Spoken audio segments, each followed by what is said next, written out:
Hello, I am Dr. Jennifer Sample. I am a medical toxicologist and a board-certified pediatrician. I am also a toxicology consultant and the owner of Pediatox, LLC, as well as a healthcare professional advisor for Gerber. What are heavy metals? Heavy metals refers to the elements arsenic, cadmium, lead, and mercury. Exposure may come from foods or other sources. And exposure to high levels of heavy metals may have negative health effects. How do heavy metals get into foods? Heavy metals are found in the environment, including the soil and water, and certain crops and animals absorb these elements as they grow. Do homemade foods have less heavy metals? While both are safe and nutritious, a recent report shows that homemade baby foods are not lower in heavy metals than store-bought baby foods. Can the exposure of heavy metals in foods be reduced? Dietary variety is the best way to ensure a child gets adequate nutrition and can help minimize exposure to any one heavy metal. Exposure to high levels of heavy metals may have negative health effects. When we talk about heavy metals, we are referring to the elements arsenic, cadmium, lead, and mercury. And exposure to these elements may come from foods or other sources and can be concerning. Heavy metals are found in soil, water, and the air. Certain crops and animals absorb these elements as they grow. Minerals mined from the earth may also be a source of heavy metals. Heavy metals can come from a variety of sources. For instance, when we are talking about foods, we can think of their source. Mercury can be found in water, while arsenic and cadmium can be found in both soil and water.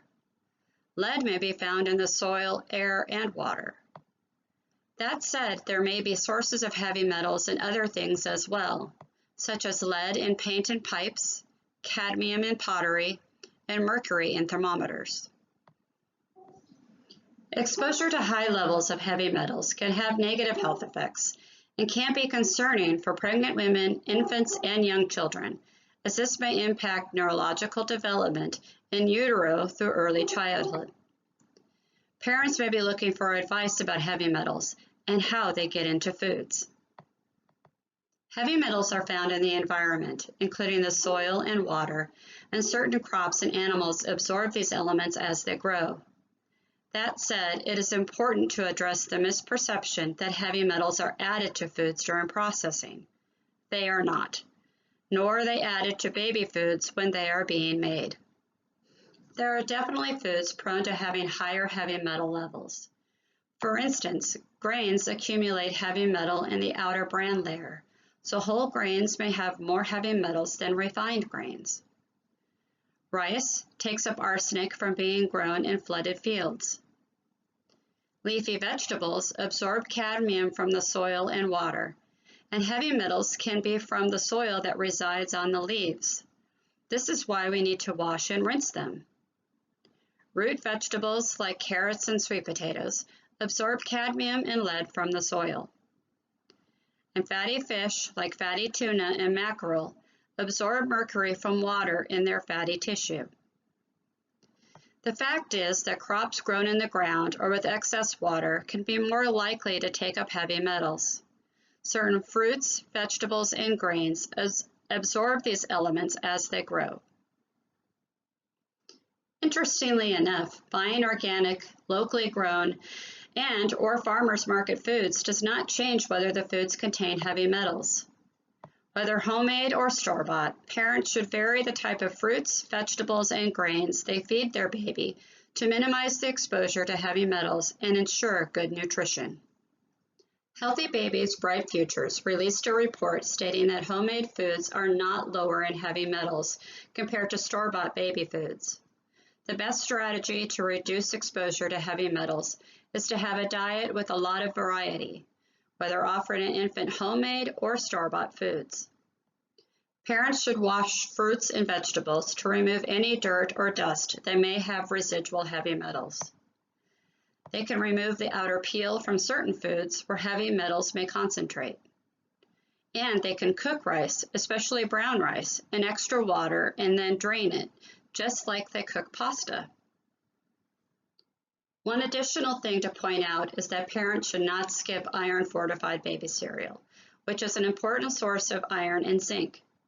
Not only does iron help support healthy brain development, adequate iron status can help protect against absorbing heavy metals from food. In addition, a well-nourished child is better protected from absorbing heavy metals. Dietary variety is the best way to ensure children get adequate nutrition and can help minimize exposure to any one heavy metal. It is helpful to explain to parents that they should make sure their water supply has been checked for lead, wash their hands, their children's hands, and their foods to remove residual lead from dirt and dust, and include foods rich in iron and zinc in their children's diet, especially when breastfeeding or mixed feeding. They should choose snacks made with a variety of grains, not just rice. Also, just as parents should not smoke around their children to ensure their environment is safe, they should make sure their toys are safe and not painted with lead paint. Experts recommend feeding a variety of nutrient-dense foods like fruits, vegetables, and whole grains. They also recommend including infant cereals, an important source of iron and zinc, made from a variety of grains. And lastly, choosing fish known to be lower in mercury is important. The dietary guidelines for Americans state children should only be fed fish from the best choices list that are lower in mercury, like catfish and flounder. We need to pay special attention to children because their smaller body sizes and metabolism make them more susceptible to the effects of these contaminants. Foods are a small contributor of heavy metal exposure, but ensuring children have a diet with a variety of age-appropriate nutrient-dense foods ensures good nutrition and minimizes heavy metal exposure from any one food. The guidelines focus on variety and include nutrient-dense foods rich in iron and zinc, iron-fortified baby cereal and baby meats to help provide this important nutrient that supports their healthy growth and brain development. Also remember, rice cereal does not need to be the first or only cereal. There are multiple grains to choose from. These expert groups provide guidance to parents through the FDA's Closer to Zero Action Plan, the AAPHealthyChildren.org site, and the Dietary Guidelines for Americans summary.